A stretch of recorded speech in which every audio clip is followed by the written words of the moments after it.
നിങ്ങളോട് ഇതൊക്കെ ആര് പറഞ്ഞു? കാശിന് വന്നവര് നാട് മുഴുവൻ പറഞ്ഞിട്ടല്ലേ പോയത്. പിള്ളേരെ പുറത്ത് കണ്ടാ ഇനി അവര് പണി തീർക്കും. എന്റെ കർത്താവേ, അവര് തന്നെ പണിയാ കാണിച്ചത്. കൊച്ചുങ്ങളുടെ ഒന്നൊരു അബദ്ധം വന്നാ ക്ഷമിക്കല്ലേ വേണ്ടത്. ഇനി എന്നാ ക്ഷമിക്കാനാ? ഇത്രയും കാലം അവന്മാരുണ്ടാക്കിയ നഷ്ടം നിന്റെ ചേച്ചി തന്നെയല്ലേ വീട്ടിയത്. അവരുടെ സ്ഥാനത്ത് ഞാനെങ്ങാനും ആയിരുന്നെങ്കിൽ എന്നെ എല്ലാത്തിനെയും അടിച്ച് വെളിയിലാക്കിയേനെ. അതുകൊണ്ടാ ദൈവം ഒരെണ്ണത്തിന് തരായിരുന്നത്. എടാ ജോർജേ, നീ ഇങ്ങോട്ടൊന്ന് വന്നേടാ.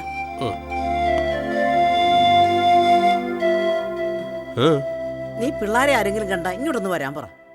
അത് പറയണമെന്നില്ല, അവരിങ്ങെത്തിക്കോളും. ഈ പഴക്കൊല തീർത്തിട്ടേ അവര് പോവുള്ളൂ. പത്തായത്തിൽ നെല്ലുണ്ടെങ്കിലേ എലി വയനാട്ടിൽ നിന്നും വരുന്ന.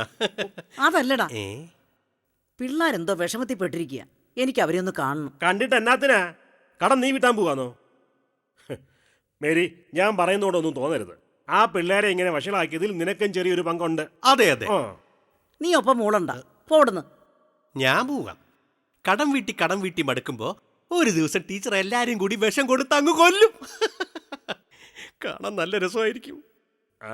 നീ പേടിക്കണ്ട മേരി, അവർക്കിത് ആദ്യത്തെ സംഭവം ഒന്നും അല്ലല്ലോ. ചേച്ചി വീട്ടിക്കൊള്ളും. പാവം.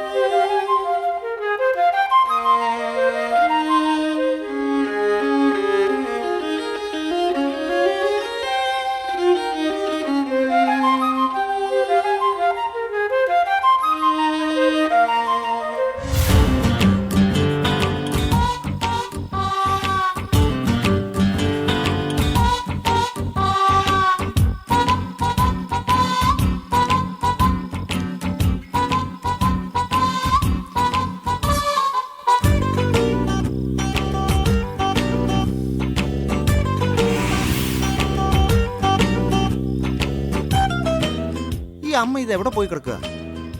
അമ്പലത്തിന്റെ നടയടച്ച് പൂജാരി ഇപ്പോൾ ഒരു ഉറക്കം കഴിഞ്ഞിട്ടുണ്ടാവും. നീ ഇതെങ്ങോട്ടാ ഒരുങ്ങി ഇറങ്ങിയിരിക്കുന്നേ? അമ്മ വന്നാ പുറത്തു പോയി എന്തെങ്കിലും കഴിക്കാലോ. ഇവിടെ ഇപ്പം എന്തുണ്ടായിട്ടാ? വിശന്നിട്ട് കയ്യും കാലും പൊന്തുന്നില്ല. കുറച്ചു നേരം സത്യാന്വേഷണ പരീക്ഷണങ്ങൾ വായിച്ചു. വിശക്കുന്ന മനുഷ്യ പുസ്തകം കയ്യിലെടുക്കുന്നാണല്ലോ പറഞ്ഞിരിക്കുന്നത്. അത് പറ്റുകടയിലെ പുസ്തകത്തിന്റെ കാര്യമായിരിക്കും, തിന്നിട്ട് കണക്കെഴുതാൻ. ഏട്ടാ, എൻ്റെ ലാപ്ടോപ്പ് കണ്ടോ? അതമ്മ അലമാരയിൽ എടുത്തു വെച്ച് പൂട്ടി. എന്ത് കഷ്ടമായത്. വിശപ്പ് സഹിക്കാൻ പറ്റാഞ്ഞിട്ട് കയറി കിടന്നതാ. ഉറക്കോട്ട് വരുന്നില്ല. ഞങ്ങളും അതേ അവസ്ഥയിലാ.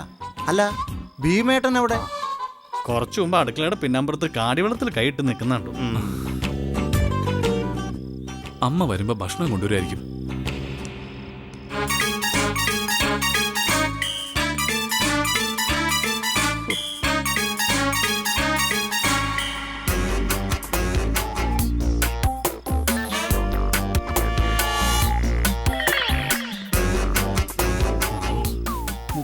കേട്ടാ, ഇതെവിടെ നിൽക്കിയടാ? ബാക്കിയൊക്കെ അമ്മ പൂട്ടി. ഇതാ പെട്ടിയുടെ പിറകിലുണ്ടായിരുന്നതാ. തുറക്കേട്ടാ. പക്ഷെ ഒരു പ്രശ്നമുണ്ട്. എന്ത് പ്രശ്നം?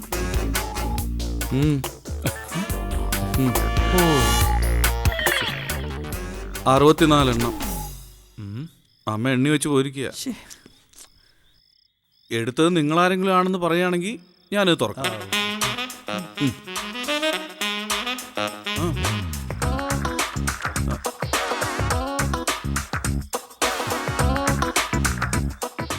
അർജുന, നീ ചെയ്തു എന്ന് പറഞ്ഞാൽ മതി.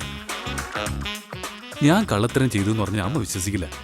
ഏയ്, അത് വേണ്ട. ഇവൻ ഇളയതല്ലേ. ഇവൻ വിശന്ന് കരഞ്ഞപ്പോ നമ്മൾ അത് എടുത്തു കൊടുത്തു. അങ്ങനെ പറയാലോ. അങ്ങനെ പറഞ്ഞേ എന്റെ ചെലവിൽ ആരും തിന്നണ്ട.